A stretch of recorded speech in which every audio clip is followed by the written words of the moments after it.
Bonsoir à tous et bienvenue dans le Frenchy Show pour cette émission spéciale Coupe du Monde. Comme vous le savez tous, la France a été vainqueur de cette Coupe du Monde. Donc on va rentrer plus dans les détails et je vais commencer par vous présenter l'équipe. On va commencer par Vita. Enchanté, moi c'est Vita. Salut. Eric Choupin, entraîneur professionnel de soccer. Bonsoir à tout le monde. Donc comme vous l'avez pu le voir, on a eu le droit à une finale un peu à sens unique, victoire des Bleus, 4-2. Qu'est-ce que tu peux nous dire à propos de cette victoire? Mais là, pour cette finale, la France a été très efficace en termes de jeu rapide et une finition. Moi je trouve que c'était le plus beau match de la France. Je veux dire qu'avant la finale, je les ai pas vus produire un aussi beau et bon jeu efficace avec plein de confidence. On a vu quand la Belgique, ils ont eu du mal. En fait, la finale, ils avaient l'air de plus la maîtriser par rapport à tous les autres matchs, quoi. Ils ont eu du mal contre la Belgique.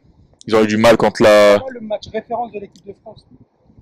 Pour moi, le match référence de l'équipe de France au cours de cette Coupe du Monde, ça a été plus le match contre l'Argentine. On a pu voir qu'ils sont rentrés dans le jeu directement parce que lors de cette finale, comme on a pu le voir, ils ont eu du mal un peu au début à rentrer dans le jeu, peut-être par rapport à une certaine pression, quand on voit que certains supporters, on nous voyait déjà champions en avance. Le score, Argentine-France, 4-3. 4-3. 4-3. 4-3, ouais. Avec un but à la fin du match de l'Argentine, mais oui. Je pense que c'est plus ce match-là qui peut être considéré comme un match référence du fait que la France est rentrée directement dans son match plus facilement, plus sereinement. Mais après, je suis d'accord avec toi qu'il y a eu des très belles choses. On a pu voir de belles choses dans ce match-là. On a aussi pu voir des choses pour moi qui ont été assez surprenantes. Je parle en tant que spectateur. J'étais devant ma télé et j'ai vu des erreurs, clairement, faut le dire, qui vraiment étaient dignes d'un match amateur, que ce soit aussi bien du côté de la France que de la Croatie. Des buts contre son propre camp ou alors l'erreur de Hugo Lloris. C'est vraiment des choses qui m'ont surprise en Coupe du Monde, en fait, en finale de Coupe du Monde. Je m'attendais pas à voir ça. Normalement, à ce niveau-là, c'est des choses qu'on n'est pas censé voir. Je sais pas ce que vous en pensez, mais moi, ça m'a surpris en tout cas. Oui, je suis complètement d'accord avec toi. Mais après, comme tu le sais bien, ça reste une finale. Je pense que tous les joueurs ont une pression, la pression de leur peuple, entre guillemets, ouais, la pression d'avoir fait un parcours sans faute, parce qu'il faut le souligner, c'est 7 matchs, 0 défaite. Et ça reste quelque chose, même ils ont enchaîné les matchs, tu as des matchs tous les 3 jours, c'est pas quelque chose de forcément facile comme on peut le penser. C'est cette maîtrise d'abord. Parlons de cette maîtrise tactique. Le micro un peu plus haut. Parlons de cette maîtrise tactique. Ce match était très tactique. La France n'a pas attaqué tout de suite. Pourquoi elle n'a pas attaqué tout de suite? Parlons de ça. Elle a essayé de venir la Croatie Pas vraiment, Non, c'est la Croatie qui faisait un pressing super haut, de ce qu'on a pu voir. Et pourquoi la Croatie voulait faire la différence tout de suite? Parce que la Croatie savait qu'en deuxième mi-temps, elle ne pourra plus. Parce qu'après 3 matchs en prolongation, ça fait un match de plus par rapport à la France. Ça veut dire qu'en 15 jours, la Croatie a joué 5 matchs, alors que la France n'a joué que 4 matchs. Donc jouer un match de plus par rapport à l'adversaire, ça joue beaucoup. C'était très tactique. Et la France savait que la différence se ferait sur la deuxième mi-temps. Bien vrai qu'ils ont fait la différence, c'est-à-dire ils ont marqué 2 buts, c'était 2-1 à la première mi-temps, mais la France savait que le score sera beaucoup plus important sur la deuxième mi-temps. Et ce qu'ils ont fait, ils ont marqué rapidement, après 10 minutes de jeu, ils ont marqué 2 buts. Ils ont 15 minutes de jeu pour être beaucoup plus précis. 2 buts rapidement. Ouais. Belle analyse. En exploitant les erreurs tactiques de placement de la Croatie. Parce que mentalement, c'était très difficile pour la Croatie d'être beaucoup plus précis en termes de placement et de déplacement. Donc ils ont exploité les failles. Raison pour laquelle, en fait, c'était très tactique. Ils savaient qu'à la deuxième mi-temps, ils vont faire la différence. Voilà. Mais il faut souligner les performances techniques, tactiques, physiques et mentales. Et surtout mentales de la Croatie. Parce que jouer 5 matchs en 2 semaines, c'est pas donné à n'importe quelle équipe. Vous dire à propos du parcours de l'équipe de France, parce qu'on a pu voir qu'il y avait une grosse cohésion d'équipe, c'est des gens qui aiment bien rigoler. Qu'est-ce que tu peux nous dire à propos de cette équipe de France? La première qualité de cette équipe, c'est la dynamique de groupe. C'est une équipe très dynamique et qui a montré vraiment qu'elle était une équipe très soudée, une bande de copains et qui savait être sérieux durant un match et rigoler après les matchs. Complètement, ouais. Et la deuxième qualité, ou bien le deuxième point que je voulais souligner, et qui est vraiment une qualité innovante du football mondial. Je ne dirais pas du football mondial, mais la France même. La France a innové durant cette Coupe du Monde. J'ai écouté les commentaires, disons, durant les matchs, les reportages et tout, mais il n'y a aucun commentateur qui en a parlé. Et j'avais jamais vu ça dans le football. 5 à 6 joueurs gauchers dans une équipe nationale. Et ça, c'est une innovation. Non, de la France. Untudi, Hugo Loris, Matuidi. Il est gaucher. Il est gaucher. Il est gaucher, bien sûr. Si, gaucher. Matuidi, ouais. Qui d'autre? Giroud. Il est gaucher, Giroud. Donc, 5 gauchers dans une équipe. C'est qui donne 4. Oui, 5. Hugo Loris. Umtiti, Untudi. Matuidi, Matuidi. Giroud. Giroud. Ok. Et Hernandez. Latéral gauche. Donc ça, c'était jamais vu dans une équipe. J'avais jamais vu ça dans une équipe. Et c'est la première fois. Les 5 joueurs ce qui titulaires. donne, ouais, en plus titulaire. Et ce qui donne une bonne balance et un bon équilibre d'une équipe. Côté gauche comme côté droit. Je ne vous ai même pas parlé des Griezmann. 6 joueurs. 6 gauchers.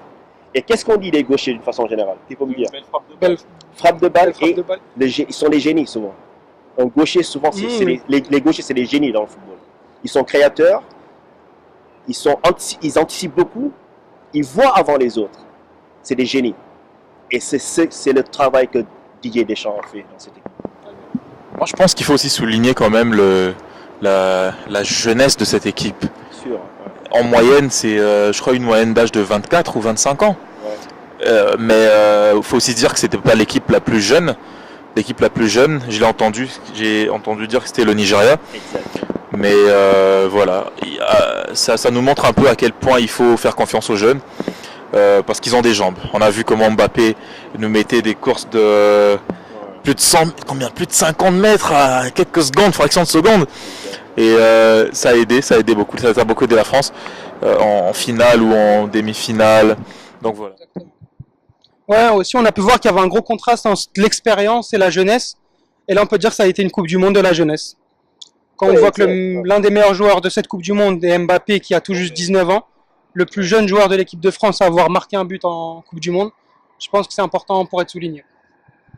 En parlant de jeunesse et de l'expérience, je sais que voilà, je vais encore ressoulever ce débat, mais vous pensez pas que ça aurait été quand même bien d'avoir les vieux entre guillemets, de l'expérience dans l'équipe, même s'ils n'auraient pas été titulaires, mais au moins dans le banc, des joueurs comme Ribéry ou Karim Benzema, qui ont minimum 30 ans et plus, qui ont beaucoup fait dans leur club, et qui méritent quand même l'équipe nationale. Selon vous, qu'est-ce que vous en pensez? Et peut-être qu'ils auraient même fait mieux que comment il s'appelle, que Giroud. D'un côté, je vois ce que tu veux dire, mais d'un autre, je pense que si la France a gagné, c'est comme l'a souligné Eric, c'est vraiment qu'il y avait une grosse cohésion de groupe, ils s'entendaient tous bien, ils étaient un peu tous sur la même longueur d'onde, et avec des joueurs, peut-être pas forcément de la même génération, on aurait peut-être eu des problèmes générationnels, et peut-être que ça aurait causé quelques problèmes justement dans cette cohésion de groupe-là, qu'on peut voir qui a été vraiment présente, et je pense que c'est ça qui va vraiment faire la différence.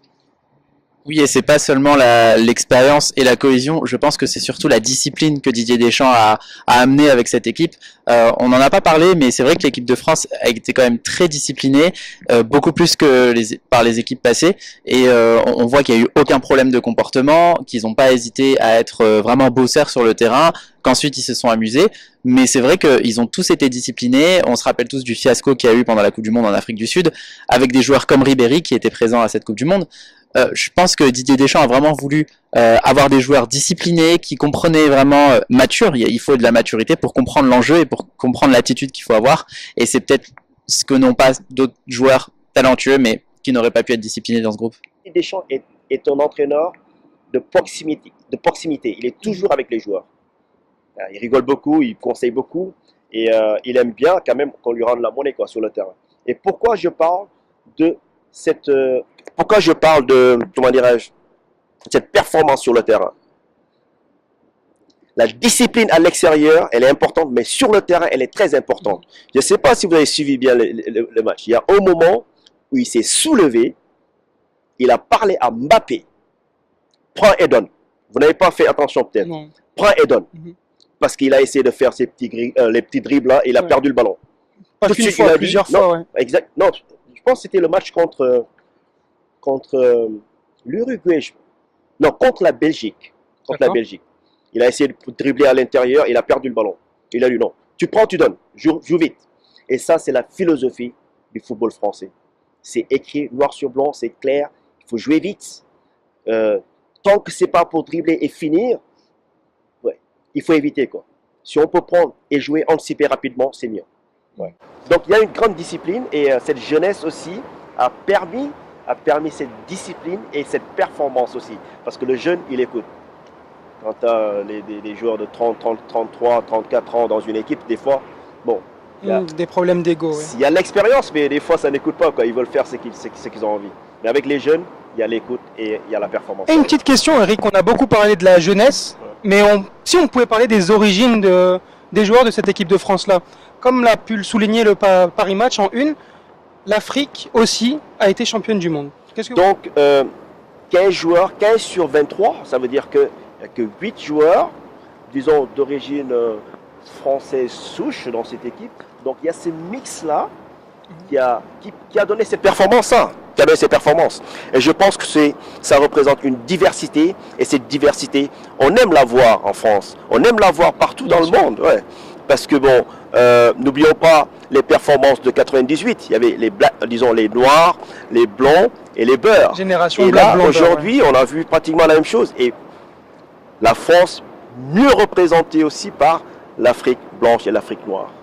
Je pense que c'est un beau mix et qui donne souvent des performances, comme on l'a vu. Ouais. Dans les années précédentes, il y a eu une certaine polémique à propos de l'histoire des quotas. Je ne sais pas si vous vous rappelez de ça. Qu'est-ce que vous pouvez nous dire à propos de ça, justement? C'est une sorte de victoire par rapport à cette polémique? On a vu en Afrique du Sud, avec la grève des joueurs en 2010, durant la Coupe du Monde en Afrique du Sud, répété, il fallait repenser ou bien donner une nouvelle philosophie au niveau des centres de formation. Parce qu'en France, on sait, dans les centres de formation, il y a beaucoup de joueurs noirs. C'est vrai, et en plus, c'est des jeunes, quand ils arrivent au centre de formation, ils veulent y rester. Ils veulent gagner leur place. Et c'est pas facile, c'est leur rêve de vie. Donc les parents, ils veulent qu'ils réussissent aussi. Donc quand ils sont là-bas, ils veulent finir dans une équipe nationale, c'est-à-dire les U16, disons les moins de 16, la sélection nationale, où il y a les moins de 18 et les moins de 20, 21 ans, et finir à l'équipe nationale A.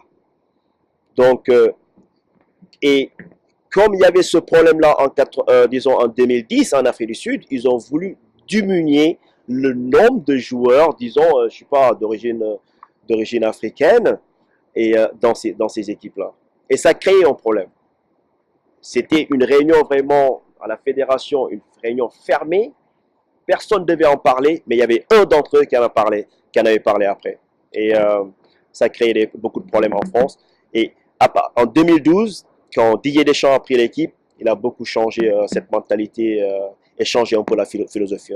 Est-ce que, là je vous pose la question à vous trois, mais est-ce que vous ne pensez pas que c'est quand même on dit compréhensible ou compréhensible? Vous ne pensez pas que c'est quand même compréhensible que Laurent Blanc ou le staff, eux, comme on dit français de souche, veulent essayer de garder l'originalité de l'équipe nationale? Parce que moi, quelque part, je les comprends. Je sais pas. Qu'est-ce que vous en pensez? Honnêtement. Voilà. Alors, je pense que... Parce que je vous donne un exemple. Imaginez-vous une équipe de Corée du Sud ou du Japon avec des Arabes, des Noirs, 7 Noirs sur le terrain, 2 Arabes et 3 Coréens. On se dira que c'est quoi cette équipe de Corée? Il n'y a pas d'originalité, vous voyez ce que je veux dire? Donc quelque part, moi je les donne un peu, je comprends, mais peut-être que c'est la manière de faire et aussi moi je pense que ce qui pénalise ou handicape un peu, ce qui pose problème aussi dans leur démarche, c'est aussi peut-être le passé et l'histoire qui peut-être les Africains auront un mot à dire et tout ça, mais honnêtement, je comprends que la France et Laurent Blanc puissent penser comme ça, quoi. Alors moi je suis pas du tout d'accord avec ce que tu viens de dire. Déjà du fait de l'histoire, on est tous français parce que les pays dont on vient, enfin dont nos parents viennent, ont été français à un moment. C'est déjà la première raison. La deuxième raison, c'est que on n'a pas à se considérer moins français qu'un autre sous prétexte qu'on n'est pas blanc ou qu'on n'a pas un nom d'origine normande ou marseillaise. Moi, mon grand-père a fait la guerre pour la France. Du coup, je suis né en France. Je parle français depuis tout petit. Mes parents sont nés français à l'époque où l'Algérie était une colonie française. Je me sens autant français que quelqu'un qui s'appelle Martin ou quelqu'un qui s'appelle Jean Dupont. Ma famille a fait le même sacrifice que tout autre Français. Voilà, c'est pas parce que je suis d'une couleur de peau, c'est pas parce que j'ai une couleur de peau plus pigmentée que j'ai moins droit d'accéder à un niveau professionnel dans le foot pour courir sous les couleurs de mon drapeau parce que ma couleur de peau est plus bronzée que la couleur d'un blanc. Non, c'est au mérite, c'est la France. La France, c'est liberté, égalité, fraternité. C'est pas une question de couleur. Si on est bon, quelle que soit sa couleur. On est tous français. C'est ce qui fait la richesse de la France. C'est la diversité culturelle. Quand on marche en France dans la rue, on voit des gens de toute origine. On est tous français, unis sous le même drapeau. Et aujourd'hui, on l'a vu avec l'équipe de France et on l'a vu avec le retour de ces joueurs à Paris sur les Champs-Élysées. Il n'y avait pas que des blancs. Il y avait des Français. Point. Quelle que soit leur couleur de peau, quelle que soit la religion, quelle que soit la culture. On est tous français et je suis pas d'accord avec le fait d'imposer des quotas basés sur la couleur de peau. Qu'est-ce que tu en penses ? Je pense que tu as tout super bien résumé, en partie ce que je comptais dire. C'est une très belle réponse, je pense. Bien sûr. Non, mais je comprends ce qu'il dit, mais moi, ce que je dis, c'est. En fait, je l'ai dit aussi indirectement. J'ai dit. Il vient de dire que son grand-père il s'est battu pour la France et tout. Voilà. Mais. Justement, c'est ça que j'ai dit, ils ont ce droit-là, peut-être à cause de l'histoire. C'est ça que je dis que je comprends. C'est ça que j'ai dit à un moment, je comprends. Donc voilà, j'ai compris, quoi. C'est l'histoire qui... Parce que par exemple, si ça se passait comme ça en Corée, je ne pense pas que j'aurais dit que je comprends. Les Coréens, qu'est-ce qu'ils n'auront pas dit, par exemple, admettons qu'il n'y a pas eu de colonie, ou il n'y a pas eu de Noirs qui se sont allés se battre dans une guerre pour les Coréens, et après qui disent que non, mes grands-parents se sont battus à côté des Coréens, alors je mérite ma place. Non, si c'est genre que, juste que tu es né là-bas étant par exemple arabe, noir ou rebeu, je sais pas quoi, et que tu grandis et tout, tu gardes ta couleur de peau, et que tu joues pour la Corée, moi je pense que ça sera plus difficile de revendiquer quoi que ce soit, parce que l'histoire en fait ne parle pas pour toi. C'est ça que j'ai dit que je comprenais, que l'histoire en fait appuie ce que tu viens de dire. C'est un peu dû à ça, quoi. Après même, je pense que même sans histoire de guerre ou quoi, je pense que jouer pour une nation ou pour un pays, c'est plus une histoire de valeur. Si tu as grandi dans cette nation, tu te reconnais dans ce qu'elle représente, tu parles la langue, tu as vécu là-bas, tu as grandi là-bas, tu as été élevé là-bas, je pense que tu peux te sentir autant appartenant à ce pays-là qu'un autre qui est de parents qui ont grandi là et ainsi de suite. Parce que justement, si on fait cette différence-là, la différence que tu es en train d'exposer, ça sera plus une différence génétique. Mais justement, je pense pas que le sport n'a à faire qu'avec quelconque génétique là-dedans. C'est des experts. À un certain moment de performance, en fait, après un certain nombre de matchs, le joueur de football il est considéré comme un expert. Et qui ne prendrait pas un expert d'une dimension, en fait, disons, qui peut avoir des performances internationales, des performances mondiales dans son pays. Qui Tu ne peux pas avoir un Pogba performant.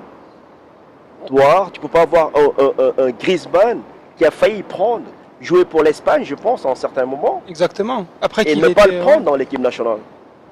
On a eu ce problème encore récemment avec Hernandez qui hésitait entre l'équipe espagnole ou l'équipe française. Exact. On a perdu, je pense, Agüero à cause de ça. Je pense. Higuaín, oui. À cause de ça. Donc des experts, je pense tout le monde en veut, il faut les prendre. Donc faire cette différence de couleur ou bien d'origine, je pense que c'est pas un débat qu'on doit continuer à mettre sur le plateau. Tout à fait. Alors on va parler un petit peu d'actualité et des faits marquants suite à cette victoire de la Coupe du Monde, enfin de la France à la Coupe du Monde de football. Alors cette victoire a eu lieu en France en début de soirée. Et il faut savoir que il y a eu des célébrations un petit peu partout sur le territoire à partir du début de soirée jusque tard dans la nuit. Malheureusement, il y a eu des incidents.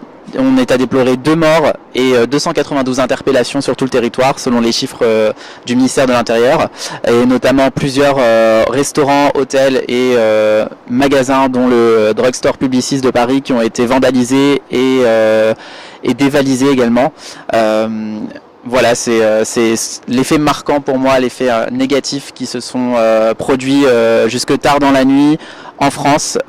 Donc je le rappelle, 292 interpellations et 2 morts, et de nombreuses enseignes dévalisées, et dont notamment le célèbre restaurant Fouquet's sur les Champs-Élysées qui a été vandalisé.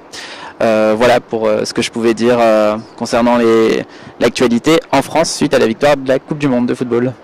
On a vu que Mbappé allait reverser tous ses revenus, justement, ses primes liées à la Coupe du Monde, à des associations. Est-ce que vous savez combien ces joueurs-là ont touché? Oui. Alors c'est une question très intéressante. On parle de 20 000 euros par match joué et 350 000 euros de prime à la victoire. Donc il faut rajouter, sur ces 350 000 euros, il faut rajouter les 20 000 euros par match joué. Voilà à peu près ce que chaque joueur de l'équipe de France va percevoir. Bon, merci les gars pour cette magnifique émission. Je vais vous laisser le micro à chacun, histoire de donner votre mot de la fin. Voilà, mon mot de la fin sera déjà sportivement parlant, je vais féliciter la France. Parce que je ne sais pas si je vous ai dit au début, mais je crois pas, non, j'ai pas supporté la France. J'étais pour la Croatie. Non, je suis pas français. Je suis congolais et j'ai supporté la Croatie. Tout simplement parce que je pensais que la Croatie proposait un meilleur football et que je suis fan du Real Madrid. Je voulais voir Luka Modric remporter cette Coupe du Monde et Kovacic, voilà. Et malheureusement, ça s'est pas passé comme ça. Au moins, il a été élu meilleur joueur de la compète, de la Coupe du Monde. Donc voilà, mais sportivement parlant, voilà, félicitations à la France et j'espère qu'ils n'iront pas loin à la prochaine Coupe du Monde. Merci. Écoutez, moi je vais conclure aussi en félicitant la France pour sa victoire, mais également tous les participants, parce que pour arriver à ce niveau-là, c'est beaucoup de travail. Donc toutes les équipes qui ont participé à la Coupe du Monde ont beaucoup travaillé et méritent également des félicitations. Voilà, c'est un événement historique qui s'est passé aujourd'hui. La France a gagné après 20 ans, pile quasiment jour pour jour après la victoire de 98. Voilà, on va continuer à célébrer, et puis merci à tous d'avoir suivi le Frenchy Show. En tant qu'entraîneur et ayant aussi coaché, entraîné en France pendant 10 ans, c'est beaucoup de travail. C'est la récompense des éducateurs qui ont eu à coacher ces joueurs-là, les entraîneurs qui ont peut-être coaché l'un de ces joueurs ou bien quelques-uns de ces joueurs, ne serait-ce pour 1 an ou bien pour 2 ans. Je pense que c'est une très grande récompense pour eux. Et en tant qu'entraîneur, je pense qu'on aimerait vraiment voir ces performances dans l'avenir. Merci, l'équipe nationale. Merci. Et moi, pour conclure, je souhaitais, comme mes collègues ici, les féliciter, mais surtout les remercier de nous avoir fait vibrer pendant cette Coupe du Monde. Même d'ici de New York, on n'a peut-être pas vécu la même chose qu'en France. Mais merci les Bleus, et voilà.